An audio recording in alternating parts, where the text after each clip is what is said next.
au niveau du nom. Non, Mais c'est Cruel, non, Cruel ça, Intentions. ouais, ça puait, non. Ça Ah puait oui, non mais beaucoup. clairement, c'était à l'époque où ça tapait, hein, fallait aller à fond pour avec l'homosexe parce que ça suivait aussi toute la vibe American Tu Pie, les des as vus, trucs toi, comme du ça. coup? Je crois que j'ai vu le 2 et après j'ai pas tenté hein, vraiment, sachant qu'en plus à En plus, l'époque ils font beaucoup de suites comme ça, ils avaient fait beaucoup de suites sur des films fin des années 90 avec des suites comme ça, un direct DVD, parce que c'était l'époque où il fallait exploiter ça sur du DVD. Et, tu sais, il y avait American Psycho 2, Donnie Darko 2, enfin des trucs comme ça vraiment sombres.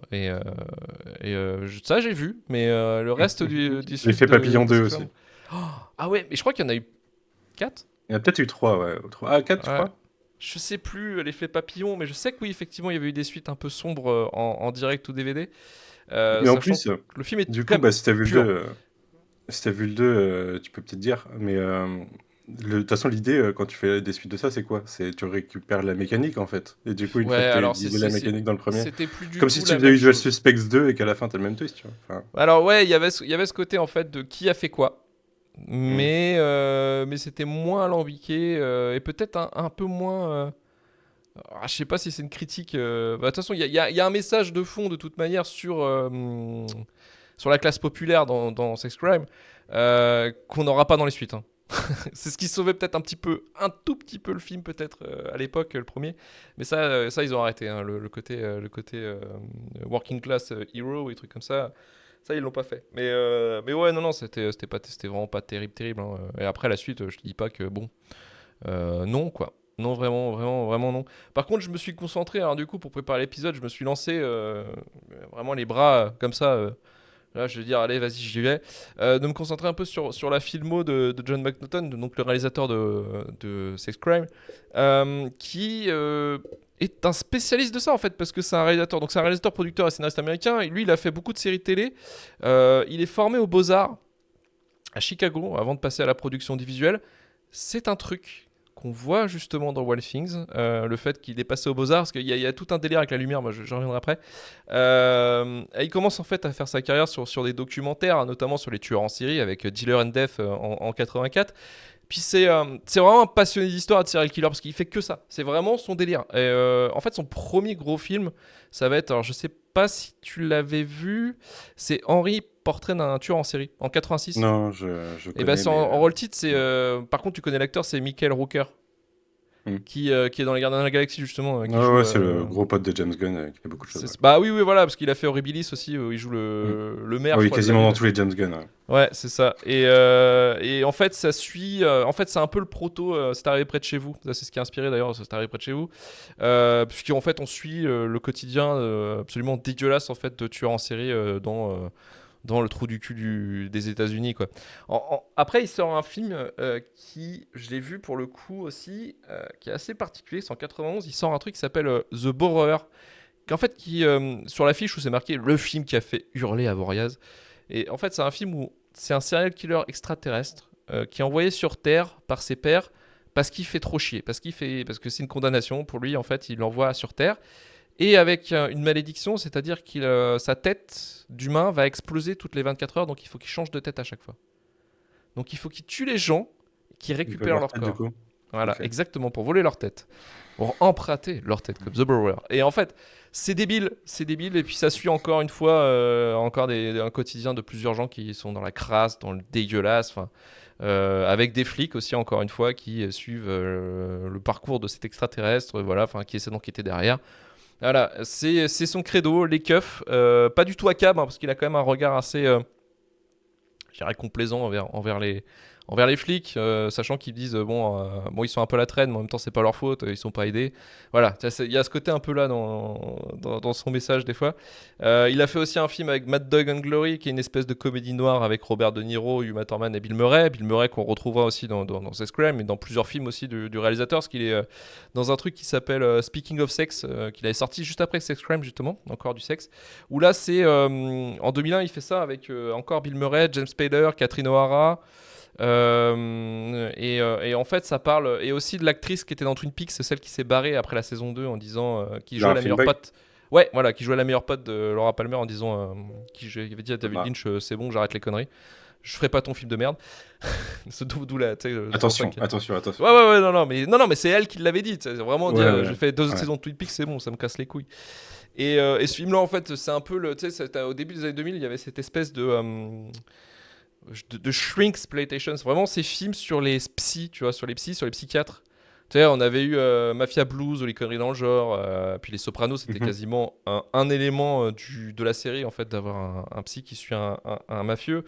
Et là, en fait, c'est ce côté où c'est mixé American Pie, quoi. Vraiment, c'est des psychiatres qui baisent et qui rigolent de ça et qui font un procès parce qu'il y a James Spader qui a couché avec une cliente, mais c'était pas totalement dans son cabinet, c'était dans l'ascenseur, mais en même temps, celle qui était son ex n'est pas contente, et du coup, lui intente un procès, et les avocats, c'est Bill Murray, tout ça, et Catherine O'Hara. Enfin, c'est un bordel. Franchement, c'est un bordel, et ça devient rigolo ou un peu cringe dans le temps, parce que tu sais que Bill Murray, il a eu des casseroles au cul, il a eu des trucs. Et c'est vrai que lui qui joue avocat, entre guillemets, d'un truc, d'un délit sexuel, bon, tu fais, bon, voilà, c'est un peu. T'as un petit peu, tu crains un peu des dents, quoi, sur ce genre de truc, quoi. Mais voilà, enfin, c'est. John McNaughton, c'est vraiment le sexe, les flics, les meurtres, et voilà, quoi. Très, très clairement, quoi. Puis une fascination aussi voilà, pour les hommes bien bâtis, parce c'est un homosexuel voilà, qui est. Comment dire, avéré, quoi. Enfin, voilà, qui le Et dit et haute. tout. Et voilà, enfin, ça se voit très clairement. On le voit dans Sex Crime d'ailleurs que le corps des hommes aussi est à peu près équivalent, je pense, dans la façon dont ils sont montrés que les femmes. Bah... Il y a quand Ouais, même pas un totalement, Kevin quand Bacon à même. poil, voilà, quand même, faut le noter. Ouais, mais bon, ils font pas les mêmes choses, quoi. Il faut pas la même chose. Il faut pas la même chose. Bah après, ça, je pense que c'est aussi un délire de producteur derrière. Hein. C'est-à-dire que Ouais, je pense aussi aussi, quelque hein. On est part, d'accord. il y a de ça. Mais on en reviendra après. En tout cas, on va vous mettre la Parce en bande-annonce. vrai, on sent il aurait bien voulu quand même.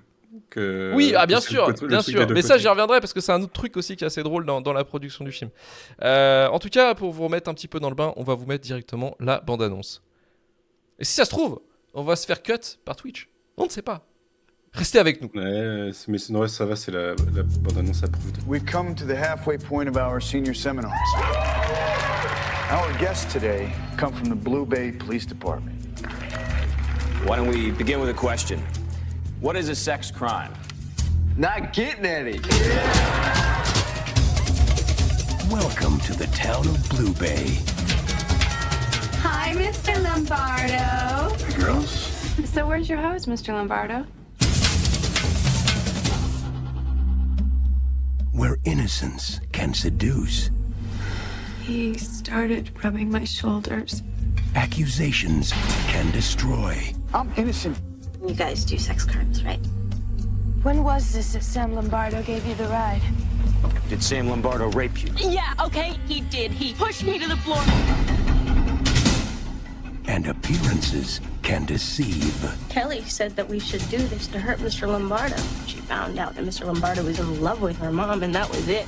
You skanky! You know how my mom's paying you off? She's breaking my trust. We bought it hook, line, and sinker. Now they're getting away with $8 million of Sandra Van Ryan's money. You want my gut? There's more to this story than you know.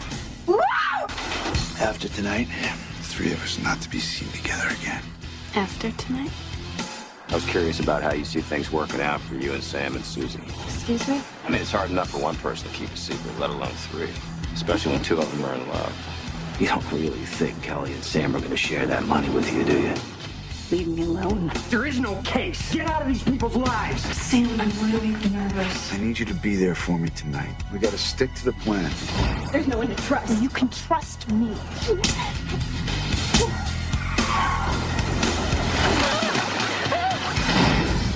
I'd keep a real close eye on my new friends if I were you. She's gonna blow it. Don't touch me!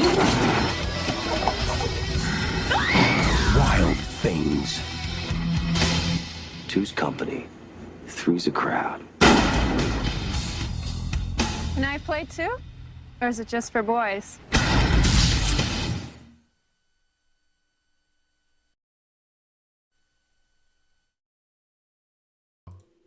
Nous revoilà en live.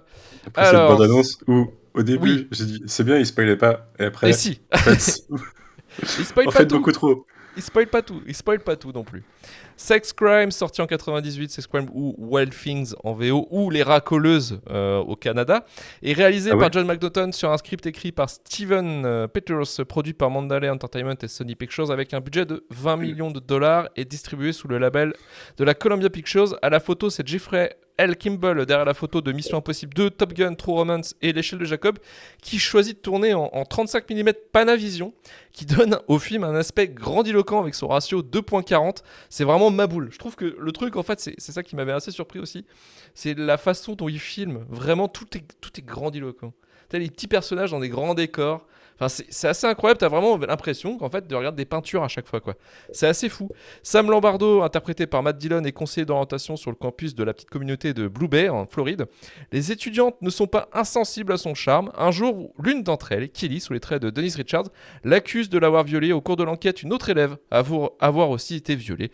Or, lors du procès survient un retournement de situation. Et les retournements de situation, mesdames et messieurs, il n'y en a pas qu'un seul, hein. Manu, quelle était ton expérience vis-à-vis de ce film qui se veut être Hitchcock du cul? Carrément. Ah oui, bah, c'est le label Hitchcock, hein, clairement. Moi, je l'ai découvert il y a bien longtemps, pendant mon adolescence, voilà, pour des raisons hormonales notamment, mais cinématographiques aussi. Et je me souviens qu'à l'époque, j'aimais bien et que j'avais pas l'expérience et le nez que j'ai maintenant pour reconnaître les twists. Donc le quadruple, quintuple, on n'est plus sûr. Twist au sein du film, ouais, j'avais bien aimé, quoi. Après, au revisionnage, je t'ai dit, je l'avais revu quand on a fait The Faculty, donc ça fait peut-être 1 an, je sais pas, j'ai plus de notion du temps là-dessus. Ah non, un revisionnage ambigu. Et en fait, je suis perturbé parce que c'est un peu le film de Schrödinger pour moi, dans le sens où il y a plein d'éléments. Ça peut être à la fois fait pour des mauvaises raisons, fait pour des bonnes raisons, et tu sais pas trop. Tu sais pas trop, parce que le film a plein d'éléments intéressants. Tu parlais un peu de lutte des classes tout à l'heure, et ça utilise pas mal de ça, des biais que les gens peuvent avoir. Et c'est là notamment est-ce que les biais sont utilisés consciemment et du coup pour les bonnes raisons, pour dénoncer, ou est-ce que c'est juste accidentel? Mais tu as un petit peu cette utilisation de les biais sociaux d'un côté pour mépriser le personnage de Neve Campbell et la sous-estimer.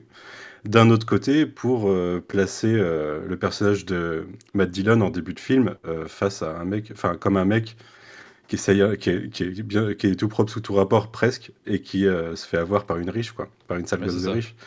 Et du coup, tu sais pas trop ce qu'il veut dire, parce qu'après, l'évolution du film et les twists, le fait que tout le monde bosse ensemble, c'est intéressant d'un côté, mais tu te dis, ouais, est-ce que ça essayait vraiment de dénoncer les trucs que tu as l'impression que ça essayait de dénoncer? Parce que le début du film est assez perturbant dans le côté recherche de la bonne victime, le comportement des flics, tu disais, le reste de sa philo, pas forcément à cab. Mais là, il y a 2 flics, il y en a pas un, enfin, il y a 2 flics et le procureur, il y en a pas un qui pose les bonnes questions, et la première réponse de la flic, c'est est-ce que tu as essayé de te défendre? Est-ce que tu as dit non? Des trucs comme ça, quoi. Le pire truc à faire. Alors en plus, jamais de la vie, un procès n'irait aussi vite pour accusation de viol, parce qu'il n'y a vraiment pas d'enquête. Science-fiction. C'est vraiment, il y a des accusations, on vous met en face, quoi. Mais ouais, c'en est perturbant. Et puis la suite, tu sais plus trop, parce que c'est, en fait, ça aurait pu, si le twist ça avait été qu'il y avait vraiment eu agression, ça aurait été un tout autre film derrière. Mais au moins, tu aurais vu ce que ça dénonçait. Et là, ça devient un enchaînement de twists qui, pour moi, fonctionnait à l'époque, fonctionne toujours un petit peu, parce que vu que je me suis fait avoir à l'époque, je fais preuve de bien plus de clémence, mais qui devient quand même, pour un film qui ne dure finalement que 2 heures ou un petit peu moins, Ouais, 2 heures quand même, hein, c'est lourd. devient vraiment un enchaînement de twists pour le twist, mêlé à mêlé à l'érotisme. Au début, à la rigueur, ça servait un peu le propos. Il y avait justement, on jouait avec il y a beaucoup de male gaze au début. On joue un peu avec les biais par rapport à ça, vis-à-vis de cette fille qui explicitement voulait se faire ken par le prof, et 5 minutes après, elle ressort de la maison en pleurs, vraiment le modèle de pas la bonne victime, et ça aurait pu être intéressant de traiter. Mais là, ça devient juste un petit peu racoleur, quoi. un petit peu beaucoup racoleur. Et justement, c'est un peu dommage la bande-annonce, vu que ça devient beaucoup plus racoleur après le twist. La bande-annonce pète la moitié des twists du film. Parce on a même le meurtre on se pose pas trop de questions, même dans la bande-annonce, sur qui c'est qu'il tue à ce moment-là. Oui, c'est vrai. Donc on a 2-3 twists après qui restent, mais ouais, c'est un petit peu gâché. Et moi, en fait, le truc que je trouve le plus perturbant, c'est le générique de fin. Parce que, encore, t'as survécu à une avalanche de twists, et tu te dis à la fin, t'as l'explication, en gros, la meuf, elle est HPI. Ça n'existe pas, HPI, mais admettons, elle est Oui, HPI. non, mais c'est ça, c'est un QI, elle a un QI de 200, quoi. Et, et du coup, voilà, c'est la méchante finale, et ils sont obligés de te faire un montage de toutes les scènes que t'as pas vues qui expliquent tous les twists qu'il y a eu dans le film, alors que, bah, enfin, ça vraiment. Là aussi, je me demande s'il n'y a pas. Tu soupçonnais la prod avant qu'on se lance tout à l'heure. Je me demande s'il n'y a pas la prod justement qui a dit vas-y, en plus on parle de gens qui habitent en Floride, on s'adresse peut-être à des gens un peu teubés, donc expliquons-leur tout quoi. Mais c'est pas nécessaire et ça gâche complètement Ouais, je sais pas trop si, tu vois, si quelqu'un qui n'est pas trop habitué à ce genre de polar un petit peu, ou de film noir qui se veut thriller à tiroir, et saisi le truc. Je pense que si, quand même, c'est assez limpide, hein. C'est assez limpide, mais je pense que c'est effectivement les producteurs qui s'adressent sur ce film à une population beaucoup moins peut-être attentive ou beaucoup moins cinéphile. Finalement, on se disent, bon, ils n'ont peut-être pas tout compris, donc effectivement, ce serait bien de mettre en post-générique le déroulé du plan, de tous les plans qu'on n'a pas vus, pour bien montrer qu'est-ce qui s'est passé. Parce qu'effectivement, comme tu le précisais, la grande méchante de tout ça, en fait, ce n'est ni Daisy Richard, ni les gars, ni personne. C'est en fait la pauvresse du bayou, quoi. C'est Neve Campbell qui a démonté tout il le veut monde se venger de tout le monde. voilà, parce qu'elle est, voilà, elle a pas une bonne famille, elle est énervée, voilà, elle est frustrée, et puis elle en fait une vengeance personnelle. Et finalement, vu qu'elle est HPI, enfin, elle a un QI de 200, elle arrive à mastermind tout le monde, quoi. Donc, pour partir avec l'argent du procès et tout ça. Et en fait, elle fait équipe aussi avec Bill Murray, pour le coup, qu'on pensait qu'il était plus du côté de Matt Dillon, qui est l'avocat de Matt Dillon, pour Mr. Lombardo, et qui travaille en fait avec Neve Campbell, quoi. Donc c'est très tiré par les cheveux, hein, mais bon, on accepte. Bon, C'est est-ce que je dois se vraiment, découper ? c'est vraiment, il n'y a pas un seul personnage du film qui est sauvé quoi. Même dans les personnages secondaires le proviseur qui est désolé parce que son pote accusé de viol a des problèmes, bah oui, bah après il est accusé à tort pour être désolé, à tort d'avoir la conclusion du procès à la rigueur. Il y a vraiment personne qui sort du truc pour dire la mère de Ah oui. Dennis Richards. Quelle horreur. Ah oui, c'est vraiment la cougar, l'image que tu te fais, quoi, vraiment, littéral. Non, puis même la réaction vis-à-vis de sa fille, Oui, une oui. mauvaise réaction pour les mauvaises raisons quoi. Oui, non, mais clairement, non, mais c'est parce que c'est presque de la jalousie, parce que vu qu'en fait la mère se tapait aussi Oui. le prof. Ouais, Donc, c'est un peu placé comme ça, ouais. ouais, donc ouais, non, c'est assez tendax, hein. Alors, on va juste revenir un petit peu sur la prod, hein. Donc, le scénario est écrit par Steven Peters, qui écrira donc les 2 autres suites de Sex Crime. Et en fait, il s'inspire de tragédies grecques. Donc, on voit très bien, hein, de ça. En fait, c'est même littéralement même expliqué quelquefois, en fait, le coup de la mère et la belle-mère qui partagent le même le même amant, pardon. Tu vois, il y a ces trucs-là, en fait, qui sont même explicitement cités, en fait, carrément. Donc ça s'inspire du personnage de Médée, de Phèdre, d'Hippolyte. Il y a des parallèles aussi, c'est ça qui est aussi, tu vois le côté aussi, tu vois que les mecs qui écrivent sortent de grandes écoles, parce qu'ils font des parallèles aussi avec l'auteur Céline, l'auteur français, là, parce qu'il y a carrément Mort à crédit qui est quasiment cité en fait à un moment donné quand les flics arrivent chez Neve Campbell, et elle est en train de lire ça, et elle est en train de dire mais Céline c'était quand même quelqu'un de bien. Non, pas du tout, il était antisémite, il avait plein de problèmes au cul, hein. C'est un anarchiste un peu fou, donc non, mais vraiment effectivement elle le cite en disant lui il avait tout compris à l'humanité, parce que c'était quelqu'un de très nihiliste, quoi. Mais voilà, après la réécriture a été assurée par le script doctor, donc Ken Noon, qui avait bossé sur les séries Son of Anarchy, et pour avoir cette côté un peu réaliste entre guillemets, parce qu'ils avaient quand même cet esprit de dire on va se faire un vrai, on va vous montrer vraiment aussi ce qu'on pense de la Floride. Ils sont vraiment juste, ils sont partis pour la prépa 10 jours, je crois, vivre en Floride pour prendre, tu sais, pour faire des repérages. Ils ont compris, ils ont détesté. Voilà, c'est un peu le côté Paul Verhoeven du truc, tu vois ce que je veux dire, quoi. Et voilà, quoi. Et alors, il y avait effectivement par rapport à la production, justement, il y a Il y a Kevin Bacon. Kevin Bacon est executive producer dans le film. Et effectivement, il y avait une scène, normalement, gay, en fait, dans le film, entre Matt Dillon et Kevin Bacon, qui a été Ça se sent à l'ouverture de la douche, en vrai, ça se sent. Qui a été viré par la prod du script. Mais, en fait, il y a cette histoire qui est assez ouf dans la version unrated. On voit Kevin Bacon à poil. On voit vraiment littéralement à poil pendant 2-3 secondes dans la scène de la douche, effectivement. Et cette scène, en fait, elle a été un peu, entre guillemets, foirée lors de la prise parce que normalement, Matt Dillon devait envoyer la serviette plus rapidement pour justement qu'on voit pas le sexe de Kevin Bacon. Et en fait, Kevin Bacon avait signé une espèce de clause de non-nudité. Sauf qu'en fait, il s'est dit, on lui a prévenu lors du pré-montage qu'on le voyait à poil. Et Kevin Bacon, il a fait, ouais, mais est-ce que j'étais pas mal? Ouais, t'étais bien. Du coup, il a dit, ouais, ok, c'est bon. Et finalement, tu sais, ce qui est drôle, c'est qu'il aurait pu porter plainte contre son propre film. Tu vois ce que je veux dire ou pas? Je vois, donc, mais non, il a pas fait. Et finalement, il a accepté. Il a pas vu le rush, mais bon, ça, voilà, il a fait. Ok, c'est bon. Lors des interviews, John McNaughton parlait en fait que le premier choix en fait pour jouer le rôle justement de Sam Lombardo, c'était pas Matt Dillon, c'était Robert Downey Jr. Sauf qu'à l'époque, en fait, il y avait un truc, c'est que Robert Downey Jr. a toujours été entre guillemets considéré comme un des plus grands acteurs de sa génération. Et mais c'était sa période drogue, ça. Il est revenu avec Annie mais c'était sa période drogue, en fait. Effectivement, il était en probation à l'époque. Et la production jugeait le truc trop risqué. C'est-à-dire que s'il pétait un plomb, s'il recraquait, en fait, sur la drogue, ce qu'il a fait plus tard, ça allait pas le faire parce que, ça, en fait, pour les assurances et tout, ça allait couler le film, quoi, clairement. Ça allait couler le film et Sony voulait pas risquer ça, donc ils ont pris Matt Dillon qui est quand même, je trouve, un acteur quand même qui est solide, hein, parce que c'est quand même un acteur qui a bossé chez Coppola, il a fait aussi dernièrement Lars von Trier, mais je trouve qu'il a une présence et un charisme quand même qui est assez balèze en fait. Moi j'aime beaucoup. Puis il arrive bien à faire la version hyper attentionnée du début, qui fait bien attention à pas faire d'erreur, et la version psychopathe plus loin, quoi. Oui, le calculateur, mythomane, clairement. Il le rend. Après, sur le tournage, alors, ce qui est assez drôle, c'est qu'ils sont tournés dans les Everglades, donc dans les marais des Everglades, donc bourré, ça c'est boueux, c'est plein d'alligators et tout ça. En fait, ils ont déjà eu des problèmes avec le temps, parce qu'il y a un moment donné, donc ils avaient installé leur set. Il y avait une tempête, donc il y a la moitié du set qui avait été bousillé, donc ils ont dû le refaire. Et en fait, il y a un moment donné, ils ont commencé à tourner un plan d'extérieur.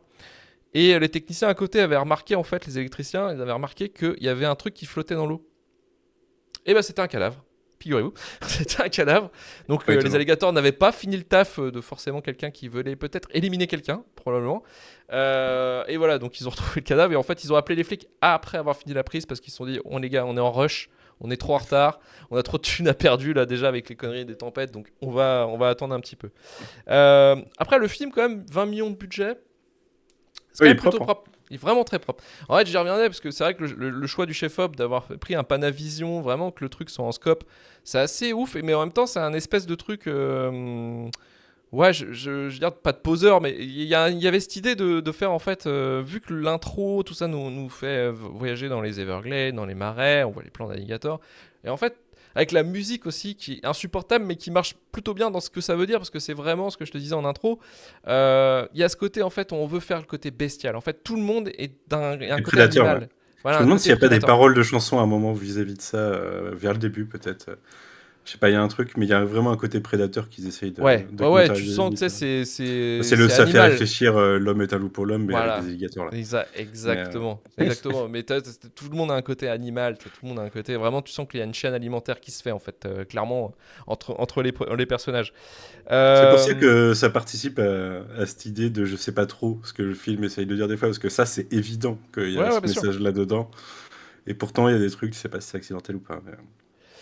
après c'est une période aussi assez bizarre parce que c'est des descendants en fait des thrillers érotiques qu'il y avait eu dans les années 80, début 90. Tu sais, tu te souviens il y avait Sliver, Basic Instinct, Color of the Night. Je t'aurais cité Sliver avant Basic Instinct, figure-toi aussi. Ouais, non, mais c'était des films marquants, tu vois, c'était des films absolument marquants et qui sont eux-mêmes en fait des descendants des années 40, des films noirs. Et en fait, c'est vrai qu'il y avait cette époque-là en fait où ils avaient décidé d'essayer de relancer ça, mais de version teen. Tu vois, il y avait aussi le films d'horreur des années 80, reversion teen, avec justement The Faculty qui est sorti à la même époque. Il y avait ce côté-là, en fait, je sais pas, il y avait ce côté, en fait, de faire American Pie et un style de film qui ne s'y prêtait pas. On ne pouvait pas s'y prétendre. Tu vois, genre le film noir, enfin le polar, encore à la limite, ça peut être. Je trouve que c'est accurate, mais il y avait pas mal de choses comme ça. Et notamment aussi, il y avait aussi ce truc de Cruel Intention, qui est un drame, qui est un espèce de drame littéraire, en fait, qui a été mélangé un peu avec du cul, entre guillemets. On a aussi, alors, ça, c'est vrai que ce côté working class. Alors, ça, ce qui est sûr, c'est qu'il y a vraiment un côté où il y a un message lié, effectivement,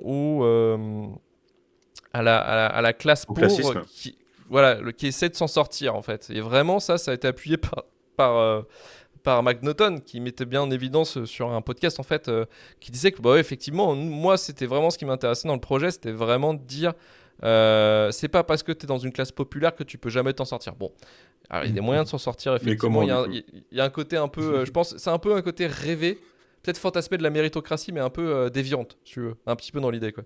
Et mais un peu, il y a un esprit The Menu. Oui. The Menu. Ah putain, ouais, non. The Menu, alors je sais pas si tu l'as vu. Oui, moi j'ai beaucoup aimé The Menu. Enfin, j'ai détesté, moi. Putain. Ah ouais, non, enfin, j'ai vraiment. Ça, c'est un film qu'on pourrait faire dans Shitlist, parce que j'ai été à côté du truc. J'ai fait, ouais, non, c'est bon, c'est pas pour moi, ça. Mais voilà, enfin, après, il y a ce côté, ouais, effectivement, on parlait de côté animal des gens, mais c'était un truc que j'avais remarqué, en fait, dès le début, c'est la lumière qui est extrêmement cramée, en fait, au début, là, où tout est surexposé. Et en fait, il y a quelque part aussi ce côté où ça mettait bien en évidence les nuances entre l'ombre et la lumière, en fait, sur les personnages des fois. Et je pensais que ça donnait en fait un côté tu vois, vraiment très in your face et en fait la part de l'ombre de l'homme peut ressortir à tout moment. Tu vois, des trucs comme ça en fait. Et ça joue beaucoup là-dessus aussi. Voilà. Enfin après, en fait, ce qui va être compliqué à déterminer, c'est que bon. Est-ce que ce film mérite la shitlist ? C'est toute la question qui est un peu chiante en fait, parce que c'est un film culte, mais en même temps c'est un film qui est bourré de défauts, qui vieillit très mal, et malgré le côté twist en fait qui est assez chiant en fait, finalement, tu vois, Manu. Alors qu'est-ce que toi tu le mettrais où ? Est-ce que tu dis shitlist ou pas shitlist ? Moi je le mets pas dans la shitlist. J'ai Putain. beaucoup réfléchi parce que vraiment j'ai donné beaucoup de défauts tout à l'heure, mais je sais pas. Je trouve que le film peut se tenir, les acteurs sont plutôt pas mal. Vraiment, tout le cast fonctionne, quoi. Le film est beau, et puis c'est pas non plus c'est pas comme s'il allait défendre un message tout puant, tu vois. C'est ambigu et c'est plus le côté nihiliste que tu sortais tout à l'heure. Moi, je regarde la Floride, c'est pareil, je suis nihiliste aussi, hein, vu de l'extérieur. Ça, oui, alors pour les t'as États-Unis, vraiment la l'impression Floride, qu'il y a personne c'est qui le Nord-Pas-de-Calais en fait pour eux, hein, un petit peu quoi. En gros. Tu sais, je me pose la question de. Tu sais, le même de l'homme versus l'ours, choisir l'ours plutôt. Là, je me demande s'il n'y a pas le même qui est possible avec l'alligator versus les hommes de Floride, tu vois. Ah oui. Ou les habitants de Floride d'une façon générale. Je sais pas ce que je choisis entre les deux parce que. Aucun donne envie. Ta date de naissance est Florida Man et puis tu vois lequel correspond à ta date de naissance. Ah oui, c'est vrai qu'il y y a en a ce un pour même-là. tous les jours. Mais non, je le mettrai quand même pas dans la shitlist parce que non.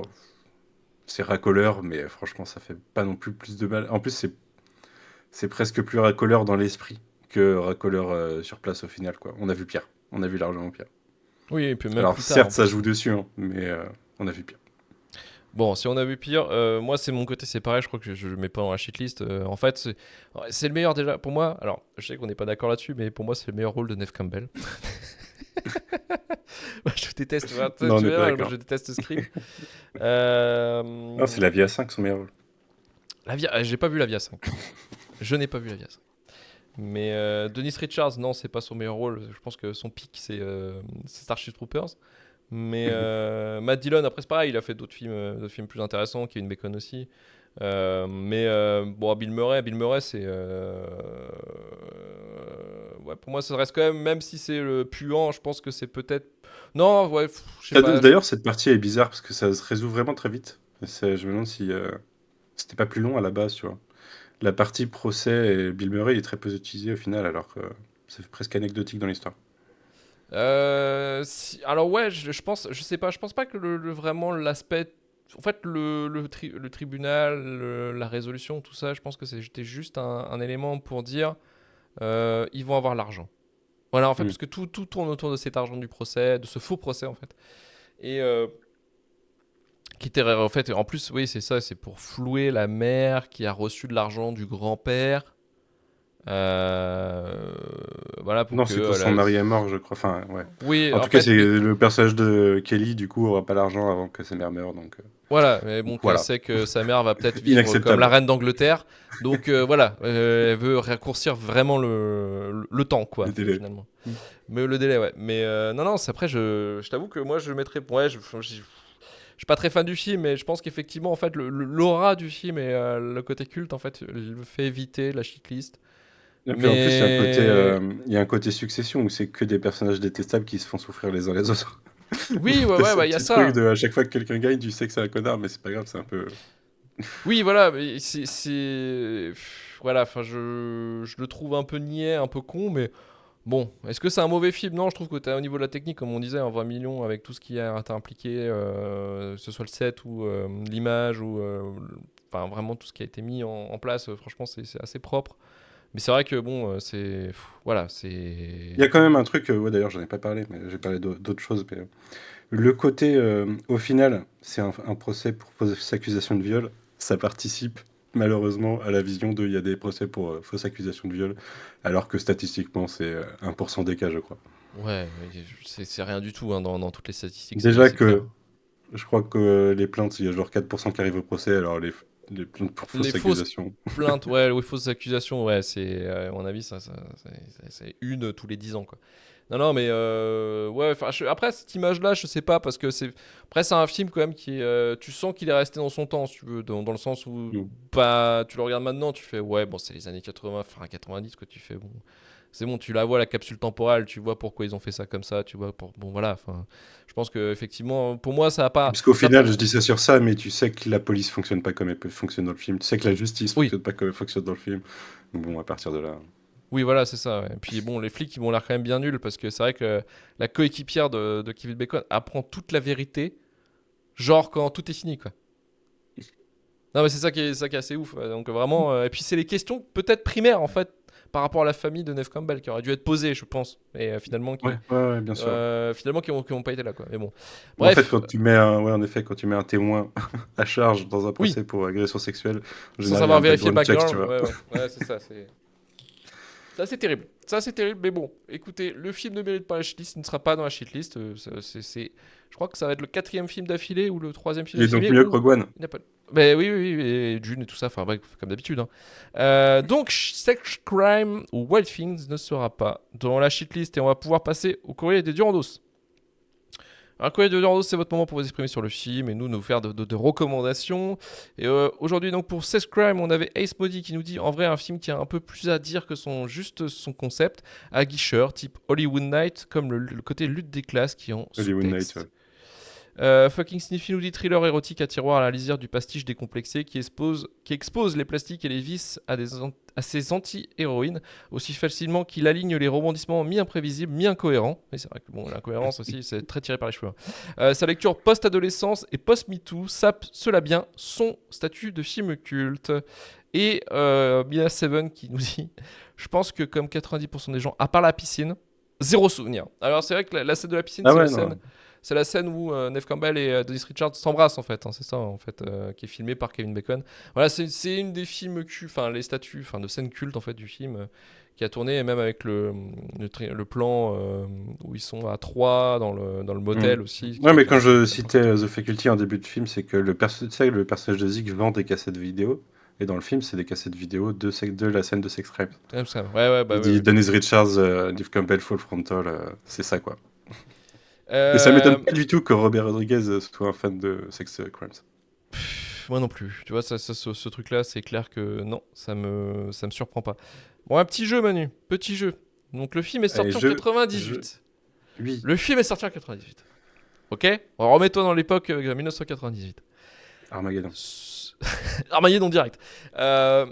Selon un certain site d'agrégateur français qui a récupéré tous les tops 1998 de tous ses utilisateurs et qui en fait un condensé, un top 10.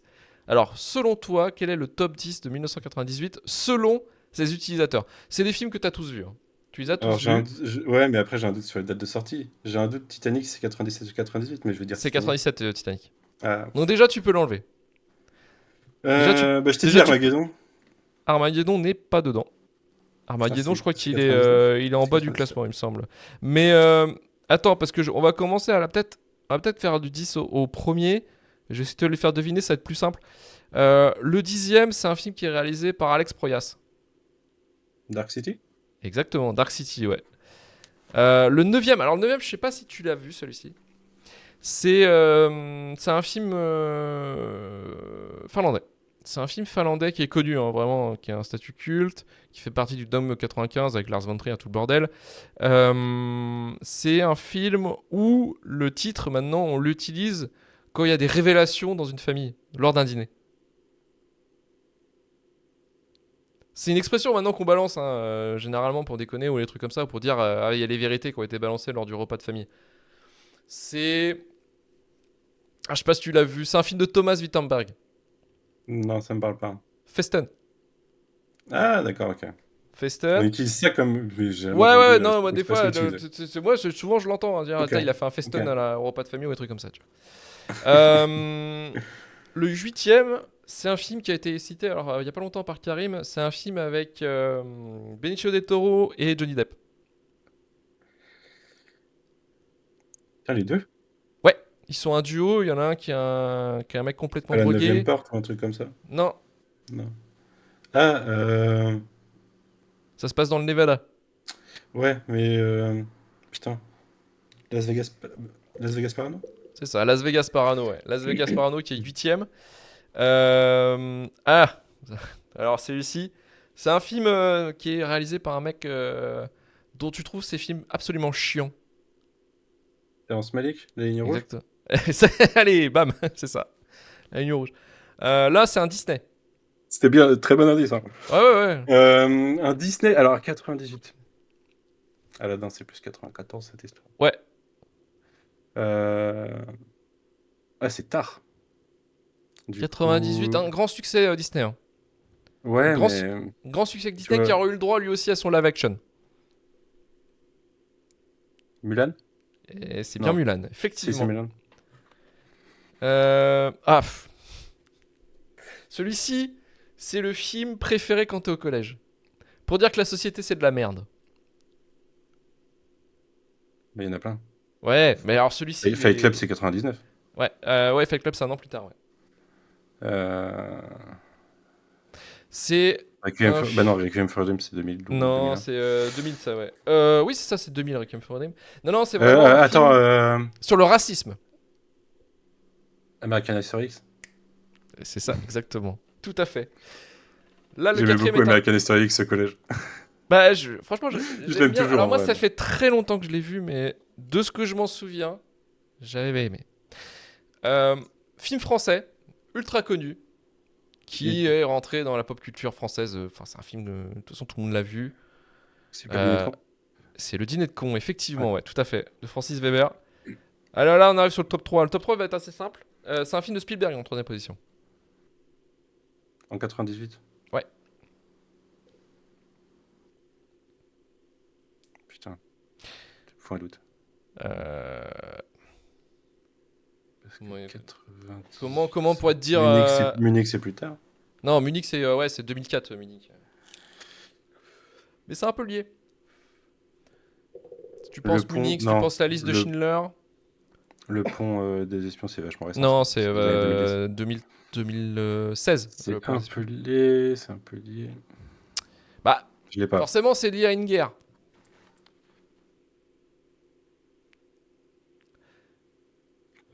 Les Spielberg de guerre, je regarde pas, c'est pour ça. Oui, bah, alors. C'est un film avec Tom Hanks. Ah, le Soldat Ryan. Et il faut sauver Soldat Ryan, effectivement. Putain, ah ouais, bah, du coup, si je l'ai vu. Ah, je pensais que c'était plus tard, bizarrement. Non, c'est vraiment 98, ouais. Le deuxième, c'est un film culte qui est souvent cité, qui est un film qu'une comédie noire qui met en scène des gros losers. Very Bad Things. Non. 98, des gros losers, comédie culte, film noir. Il y a, je vais te dire une actrice, il y a Julianne Moore dans le cast. Ah non, non. Putain, il y a Julianne Moore dans le cast. Il y a Steve Buscemi. Là, je te balance que les seconds rôles. Hein. C'est pas drôle. Est-ce qu'il y a Marky Mark? Non. Et pas. Il y a John Turturro. Ah oui, putain, pourquoi j'ai plus de film? Mais The Dude, quoi. Ouais, The Big Lebowski. The Big Lebowski. Deuxième. Alors le premier c'est un film génial, hein, mais c'est un film qui est arrivé sur la période où justement on commençait à avoir ces dérives-là à la télé. Des dérives à la télé liées notamment. Un truc genre Rush Hour ou une connerie comme ça? Non, c'était en fait non, c'est que le film parle des dérives de la télé, de ce que ça pourrait devenir. Ah, Idiocratie ou une... Non, non. Enfin, c'est plus récent, c'est un super film, donc c'est pas Idiocratie. Encore mal? Non, c'est vraiment. C'est pas assez connu en France. Ah non, c'est en 98. Les dérives de la télé en 98. Faut penser que c'est en 98. Je veux dire, la télé commence à changer parce qu'il y a des émissions qui commencent à popper, où il y a un nouveau concept qui va dériver après plus tard sur. Un concept de télé en fait qui va faire que plus tard ça va être directement Instagram ou TikTok ou des trucs comme ça tout le temps, quoi. Il y a une révolution à la télé. Il y a une révolution à la télé. Non, non, c'est pas Battle Royale. Il y a une révolution à la télé dans un format d'émission qui est arrivé et qui a fait poser plein de questions. La télé-réalité, non? Ouais. Est-ce que c'est bah non, Running Man ou des conneries comme ça? Non, Running Man, non, ça c'est bien avant. Non, c'est un film avec un casting. Alors. Et c'est quoi? C'est de la SF? C'est de l'humour? Bah le scénariste, je sais plus, il avait fait. Et c'est le numéro 1. Ouais. Le scénariste avait écrit Bienvenue à Gattaca. Ah, bah oui, du coup, c'est Truman Show. C'est le Truman Show, effectivement. Et voilà, donc le Truman Show est considéré comme le meilleur film de 1998. Ouais, c'est peut-être pas faux. Et c'est franchement pas faux, parce que même là, je l'ai revu il y a pas longtemps. Vraiment, ça n'a pas perdu son truc. Hein, vraiment, ça marche. C'est deux de mes films préférés, de toute façon, Truman Show et Bienvenue à Gattaca. Donc, ah ouais, bah ouais. C'est dans mon top 10 les deux. Donc. Je comprends. Non, c'est vraiment trop bien. Donc, voilà, tout ça, tu vois. Bah ouais, je connais. Donc voilà, le top 3, c'est The Truman Show, The Big Lebowski et Il faut sauver Soldat Ryan. Le chat. Après, le dîner de con et tout ça. Et oui, effectivement, le chat vient de se pointer sur le live. Il est là, il est présent, prêt à faire des conneries. Manu, est-ce que tu as des recommandations culturelles actuellement? Ouais, j'ai vu, je crois qu'on en a pas parlé du coup, mais j'ai vu, enfin vous en avez peut-être parlé vous la semaine dernière. J'ai enfin vu Civil War et j'ai vu Furiosa. Alors, vas-y, commence sur Civil War, vas-y. Alors Civil War, moi je suis entre les deux. Je suis entre les deux, c'est compliqué. Moi qui aime beaucoup Alex Garland, Civil War c'est tiédasse malheureusement dans ce que ça montre. Je trouve que ça va pas loin du tout. Il y a une scène, il y a une séquence. Ça omet énormément de trucs. Ouais, mais la scène de Plemons, qu'on s'attend à ce qu'elle marche, bah, elle marche moins en fait une fois que tu as vu la bande-annonce. Donc, matez pas la bande-annonce déjà. Mais en plus, c'est tiédasse. Alors, c'est tiédasse, sauf que vu en plus dans le contexte actuel géopolitique, quand je l'ai vu, c'était littéralement la nuit du bombardement de Rafah il y a 10 jours. Du coup, bah, finalement, l'horreur que tu vois dans le film à côté. Ouais, elle est quand même légère. Tu sais que tu vois, il y a pas cette espèce de. Alors déjà, on sent pas la guerre civile. C'est deux camps armés qui s'opposent. Il y a pas de déchirement en fait. C'est juste ils s'opposent, ils se tirent dessus quand ils se voient quoi. Et il y a pas cette espèce d'idée de prétexte pour faire de la violence que certains attendent. Et là, vraiment, c'est juste ils se battent entre deux camps. Bah, en fait, pour moi, c'est Alex Garland qui te dit. Mais non, mais devine. Voilà, tu te dis pourquoi il saute sur la gueule. Enfin voilà, il te dit devine. Ouais, mais ça, à la rigueur, on s'en fout. Je m'en fous du prétexte. L'origine du truc, moi, ça me perturbe pas qu'elle y soit pas. Mais c'est juste dans l'exécution, je trouve que c'est un peu tiède. Par contre, je me disais un peu débile ces journalistes à vouloir leur interview, tu vois. Et puis, 10 jours après, on a LCI, TF1 qui invite Netanyahou pour l'interviewer. Tu te dis, en fait, quand t'as l'impression que Garland, il est un petit peu tapé, des fois, il voit des trucs peut-être trop justes. Je sais pas. Ouais, non, mais bien sûr. Mais et puis, par contre... Ouais, vas-y. Non, mais après, il y a ça, mais en fait, ce qui m'avait un peu... où je trouvais ça un peu bizarre, c'est le côté aussi complètement déconnecté peut-être de la réalité, dans le sens où pas que ce soit réaliste ou non, c'est pas ça, mais c'est qu'il y a quand même une non-présence moi, qui me fait un peu flipper dans son film, c'est que le traitement des réseaux sociaux et tout, en fait, il n'y a pas du tout de réseaux sociaux. C'est-à-dire que Mais en fait, c'est- c'est une de il y mes a la critiques, dérive de c'est ça que qui pourrait lier à la guerre aussi. Tu vois. Maintenant, en il y a fait, ça. t'as le ouais, moi, c'est un truc qui m'a perturbé, même par rapport au fait que les héros du film sont des journalistes, Oui, mais une de sorte la vieille école. de vision, ouais, c'est déjà des journalistes de guerre, globalement, c'est que des journalistes de guerre et cette espèce de vision, monolithique, bienveillante et objective du journaliste qui n'existe pas vraiment, en fait, parce que tu vois que les personnages, ils disent qu'ils sont objectifs, mais c'est impossible et que tu vois que des fois, ils le sont pas. Bah non, parce que des fois, ils Et prennent un camp, ils et prennent l'autre. Enfin, ça, c'est et un non peu ça. seulement le film va te défendre, c'est un peu ça le côté tiédasse en plus du truc. Il y a un côté nihiliste de Garland dans ce film où il dit que ça sera tout le temps la même chose. C'est cyclique. Du coup, ce qu'on te présente, ça sera toujours ça et ça va recommencer. Même le film, à la fin, le film te dit pendant tout le film ce qui va se passer à la fin et ça se Ouais. passe. Et en plus, il te dit aussi pendant le film ce qui va se passer après.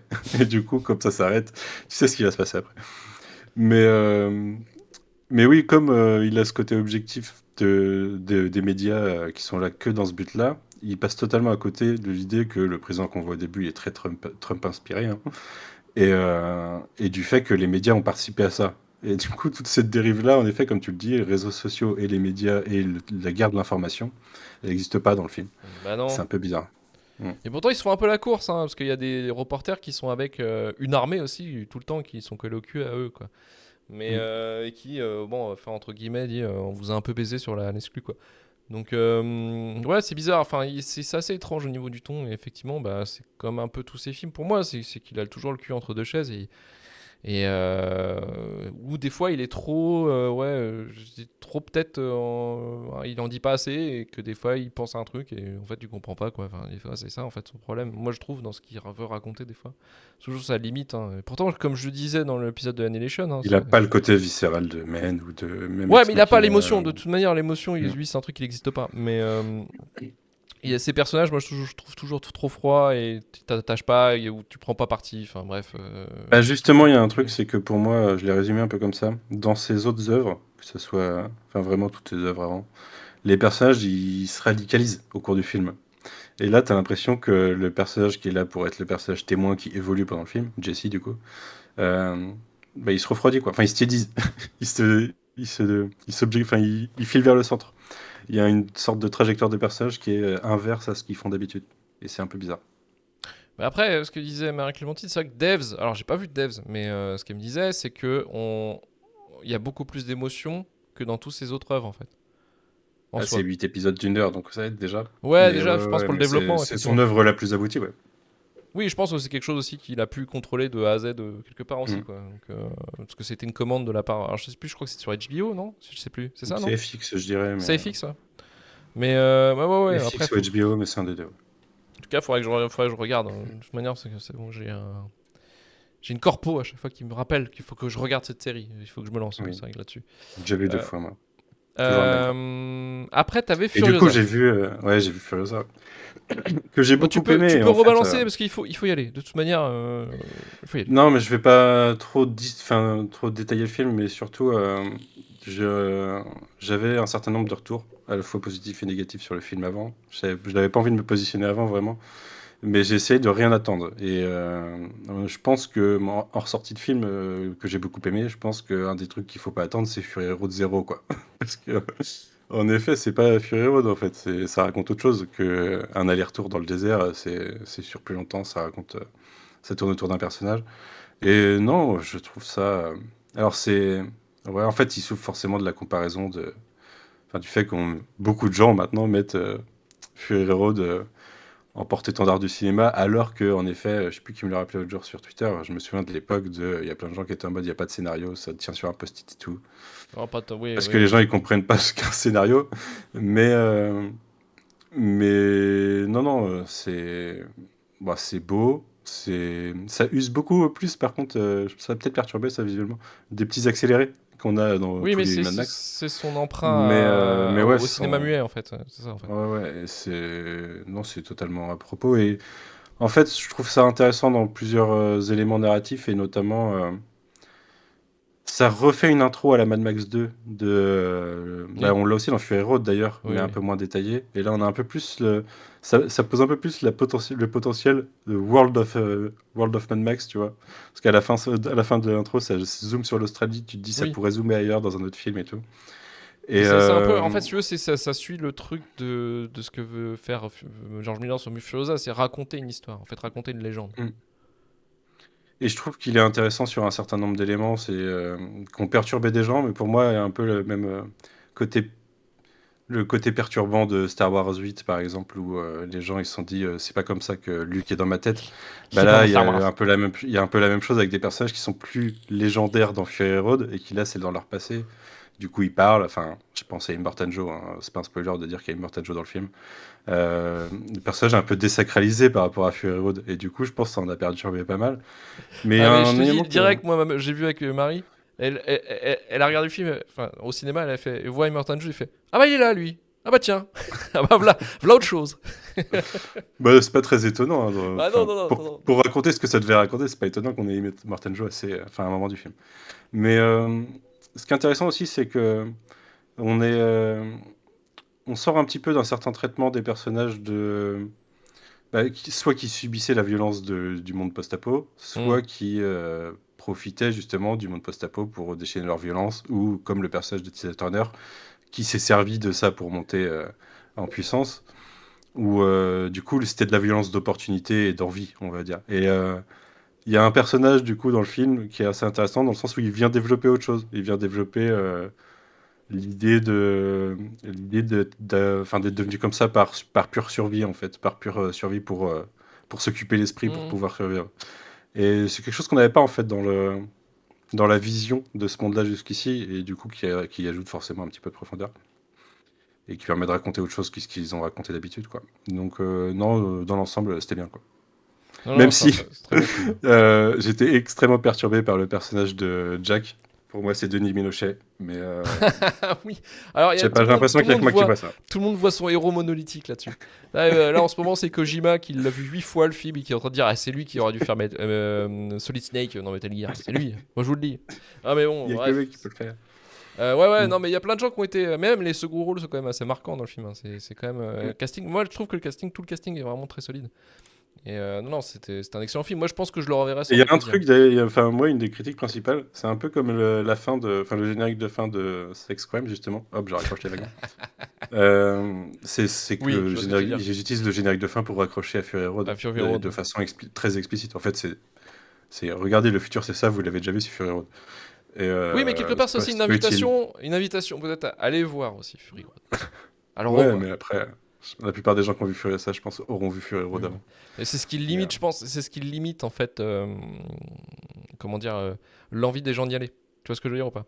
Je pense que c'est ça le plus grand piège, c'est qu'il a été vendu comme prequel à Fury Road. Fury Road au cinéma qui avait marché ok, mais pas à top. Donc déjà, ça te fait une barrière d'entrée qui est quand même assez limitante, si tu veux. C'est vraiment le film a été marketé pour film de cinéphile, quoi. Donc c'est pour ça que quelque part, je pense qu'il s'est pris un mur parce qu'il fonctionne pas du tout. Hein, ça va être un gros plantage. Donc bon, dommage parce que c'était pas comme toi. Hein, moi, je me suis fait attraper. J'ai trouvé ça vraiment très bien. Et puis Chris Hemsworth et tout. Enfin, vraiment, tout était nickel, quoi. Moi, j'ai vraiment adoré. Mais j'en ai détaillé un petit peu plus mon avis sur l'émission précédente. Donc ouais, Civil War, Furiosa et qui étaient en gros les deux grosses sorties de toute façon de ce début d'année, enfin du premier semestre en tout cas, mais après moi j'ai pas vu l'un. De quel Dune. Ah oui putain oui Dune 2 oui bon ça tu vois ça m'est déjà sorti de la tête mais c'était tellement nul dès les 15 premières secondes. Juste il y a pour Todd faire 14 rappeler... qui dit le film se casse la gueule au box-office comme tous les films. Comme tous les films. Pas oui, en ce moment. À part Dune 2, mais justement, Dune 2, lui, c'est quand même l'exception à la règle. Mais tu vois, Dune 2, par exemple, moi, ce qui me fait rire, déjà, chialer de rire, c'est les 15 premières secondes où en fait, Denis Villeneuve filme tellement avec un sérieux pas possible pour des situations même les plus débiles. Genre, tu vois, à un moment donné, genre, c'est les 15 premières secondes. Hein, t'as 4 mecs qui sont en jetpack, tu vois, dans le désert. Et le mec, il te filme ça vraiment avec le pied d'un éléphant, mais tu te marres. C'est un sérieux, alors que les mecs volent comme c'est des poupées, quoi. C'est des mannequins, quoi. Enfin, c'est extrêmement drôle, quoi. Enfin, ça en devient, mais tout est comme ça, quoi. C'est vraiment dur à regarder. Hein. Franchement, c'est chaud. J'ai de plus en plus l'appréhension de les regarder, hein, vu que j'ai toujours pas vu le premier, mais ils sont Je tellement préfère polarisants Dune dans 1, des avis. je préfère Dune 1 qu'à Dune 2. Hein. C'est-à-dire à ce niveau-là, quoi, je suis. Mais Je préfère. j'ai des potes pour qui j'ai énormément d'estime qui adorent les deux. J'ai des potes pour qui j'ai énormément d'estime qui détestent les deux. Je ne sais que faire. Ouais, mais c'est Je ça. sais pas quoi penser, quoi. C'est ça qui est intéressant, mais ceci, tu sais, la limite, enfin, c'est-à-dire de toute façon, de comment tu appréhendes aussi le cinéma de Denis Villeneuve. Hein, si t'aimes regarder un char d'assaut sur sa caméra. Ouais, mais en plus, bah ouais, moi, il y a cet élément-là, c'est que enfin, j'aime beaucoup le cinéma de Denis Villeneuve jusqu'à Blade Runner 2047 que j'aime pas. Ou 2049. Que j'aime Ouais, pas. voilà. Alors, Parce si que, t'aimes pas, tu vois, si c'est ça aussi, c'est une indication. Mais c'est vrai que Blade Runner 2049, c'est un peu maintenant le cinéma de Denis Villeneuve. Tu vois ce que je veux dire? C'est vraiment, tout est appuyé, tout est vraiment trop. Enfin, tu sens que le mec, il est sur ce que je disais, sur son chariot avec son IMAX là, qui est en train de bouger millimètre par millimètre pendant 15 secondes, quoi. Enfin, c'est relou, quoi. Et puis c'est vraiment une écriture vraiment surlignée. C'est imblairable. Mais ouais. Non, enfin voilà. Bon, de toute façon, on y reviendra, je pense, au flop de l'année. On y reviendra de toute façon à la fin de l'année. Ça, c'est clair et net. Hein, ouais, j'essaierai de le voir d'ici là. Il sera dans la baston, je pense. Parce que je sais que moi, de mon côté, et peut-être Marvin aussi avait déjà expliqué que là, Dune 2, c'était pas une tasse de thé. Mais je sais que d'autres personnes, je sais pas, Vesper ou même peut-être même Karim, s'il le voyait, peut-être qu'il trouverait ça différent. Tu vois, même toi, tu vois. Donc voilà. Donc après, on est tous à un moment pas tous totalement d'accord. En recommandation culturelle, moi de mon côté, écoutez, j'ai pas vu de trucs de fou. Mais je suis niveau gaming, je suis en train de me refaire moi parce que là il y a eu une promo sur Steam. Mais bon, c'est un jeu que j'avais déjà fait. C'est The Witcher 3 de CDI Projekt qui est disponible à moins de 10 balles sur Steam avec tous les add-ons et les Heart of Stone et Blood and Wine qui sont les missions additionnelles qui sont post-game et post-ending. Et vu que j'avais fait que le jeu de base sur PlayStation 4 à l'époque, en 2015, donc avec une version un peu dégueulasse, là je peux le refaire avec un matos quand même qui tient la route. Ouais, je redécouvre le jeu un peu avec tous les mises à jour qui corrigent les défauts et tout. Et c'est un plaisir, franchement, c'est un vrai kiff. Donc voilà, The Witcher 3, si vous voulez le refaire, c'est peut-être le moment aussi de se relancer dedans. Voilà pour les recommandations. J'ai fini Baldur's Gate 3, comme tu le sais. Ah oui, après combien de temps de jeu? La chialade. 103 heures en tout. Alors ma run n'a pas duré 103 heures, parce qu'il y a du reroll, quoi. Mais j'ai joué 103 heures pour arriver à la fin. Ouais. Alors Toto dit The Witcher 3, j'espère que tu as 500 heures dispo. Oui, je crois que la première fois, je l'avais fini en 90 heures, quoi. Mais ouais, c'est des jeux qui sont extrêmement longs, quoi. Ouais, bah là, je sais que Baldur's Gate, je l'aurais fini dans quelques runs pour tout voir déjà. Oui, voilà, ouais, déjà pour tout voir. Parce que c'est vrai qu'en plus, ce qui est assez intéressant avec Baldur's Gate 3, c'est que chacun a une expérience différente. Ça, c'est très fort. J'aime beaucoup ce truc-là, de ces jeux qui te proposent en fait. C'est que moi, j'ai ta propre des histoire. persos assez importants que j'ai pas pu recruter, qui sont morts. Enfin, il y a un premier perso qui est mort accidentellement, hein, et puis Oui, voilà. je me suis rendu compte de l'importance que ce perso pouvait avoir après 20 heures, et c'était trop tard pour Tu te revenir en retrouves bloqué sur arrière. certains choix, en fait. Et derrière, j'ai un autre perso que je peux pas recruter et que je suis obligé de tuer. Toto il parlait de Hellblade 2, ouais, c'est pareil. Alors je crois que c'est PC et Xbox. Faudrait que je le fasse. Faudra déjà que je fasse le premier. Bon, en fait, c'est un espèce de God of War psychologique. Un petit peu, il y a un côté parce que vu que l'héroïne principale est atteinte de démence, en fait, elle voit les choses un peu brouillées différemment et ce qui paraît, c'est vraiment bien. Après, c'est des jeux qui sont extrêmement courts, mais bon, je verrai cet été si j'ai le temps de m'y appliquer à ces jeux-là. Bah écoutez, on va pouvoir finir l'émission. Ceci est mon début de Custo Carlac. De Custo Carlac? Je fais un Lego Carlac. Mais bon. Mais je sais même. Attends, je sais même pas qui est Carlac. Carlac. Ah putain, mais oui, dans Baldur's Gate 3, oui, effectivement, la démon. On va pouvoir finir l'émission. Merci Manu. Alors, au coin pop, qu'est-ce que tu nous proposes en ce moment? Bah là, on vient de faire la toute fin de Star Trek Discovery. Vraiment la toute fin, puisque c'était le dernier épisode de la dernière saison. Ouais, c'était nul à chier. La saison 5, c'est un scandale, et le final, c'est encore pire dans le fait que c'est un final et que ça respecte pas la moitié des personnages. Au moins la moitié. En fait, ils ont fait un ego trip autour de la capitaine, et ça fait 2 saisons qu'on suit que elle, et voilà quoi. À la base, c'était un ensemble de personnages assez divers et variés, assez intéressant. À la fin, c'est un peu le Michael Burnham show, donc c'était nul. Et sinon, le coin lecture toutes les 2 semaines sur Twitch, que je ne rediffuse plus en podcast parce que j'en ai 15 de retard, donc un jour il faudra que je rattrape tout. Ouais, Et voilà. ouais, complexe. Ok. Et puis il y a normalement je le sors, il sera sorti quand tu sortiras le podcast, Civil War que je sors mercredi normalement. Ah, et là, il y aura qui sur cette émission? Il y a Quentin, il y a Julien Djoubry de Pop Public. Ouais. Je crois que c'est Pop Public. J'ai un doute. Il y a Arnaud Kikou de First Print et Comic Blog. Et il y a Manon de YMCU. Il y a un certain nombre de podcasts du Coin Pop. Quentin Ok. du Coin Pop aussi. Ok, ça marche. Donc Civil War qui arrive et aussi le Star Trek Discovery saison 5. Star Trek Discovery, il est sorti hier. Enfin, du Ouais, coup, l'épisode. vous l'avez quoi. Mais on l'a déjà dispo. Soutenez-nous sur Patreon, le forfait à 3€ chez List Prime qui permet d'avoir l'épisode en avance, le forfait à 5€ chez List Plus qui permet d'avoir l'épisode en avance plus les épisodes supplémentaires, et le forfait à 10€, le Hall of Fame qui permet d'avoir tous ces bonus, plus le remerciement éternel et les stickers. Alors, les nouveaux donateurs cette semaine sont David Introligator qui nous fait le plaisir d'être dans le Hall of Fame cette semaine. Baptiste Dubru qui fait partie également du Shitlist Plus, bienvenue à lui, et Harry Bozaki qui fait partie du Shitlist Plus, bienvenue à tous. Alors on remercie le Hall of Fame Seb Natch, Will Stitch, Jérémy Courtemanche, Jonathan Cassès, Aurel Bauer, The Giftkeeper, Rust in Blue et notre nouveau David Introligator. Retrouvez-nous la semaine prochaine. Alors la semaine prochaine on tabasse sur Jeff Nichols avec Midnight Special parce que son nouveau film qui sort après 8 mois, même plus d'un an de retard. Il normalement était prévu l'année dernière. Là, il sort dans 2 semaines. Donc, qui est Back Riders avec Austin Butler et Tom Hardy et Jodie Comer aussi. Donc, on c'est va de la parler. réécriture qu'ils ont fait Non, c'est juste qu'en fait, il était prêt. C'est juste qu'ils n'avaient pas le fenêtre de lancement. En fait, à un moment donné, je crois que c'était à cause des grèves des scénaristes qu'ils ne l'ont pas sorti. Ouais.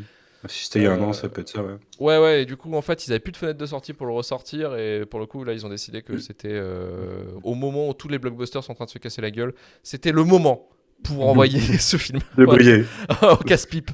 Voilà, pour les taxes, on peut essayer peut-être de gérer, voilà, pour dire on a cette perte-là. Est-ce que vous pouvez nous rembourser, s'il vous plaît? Voilà, donc je pense que ça fait partie de cette opération un peu casse-gueule.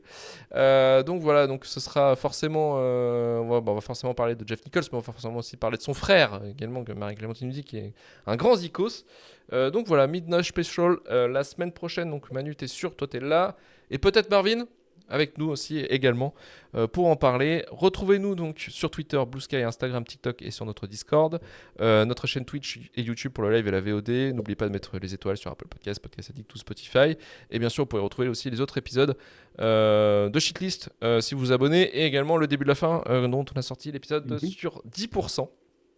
Donc voilà, sur cette série de françaises où 2 personnes n'ont vu que le premier et le dernier épisode et ils nous en parlent.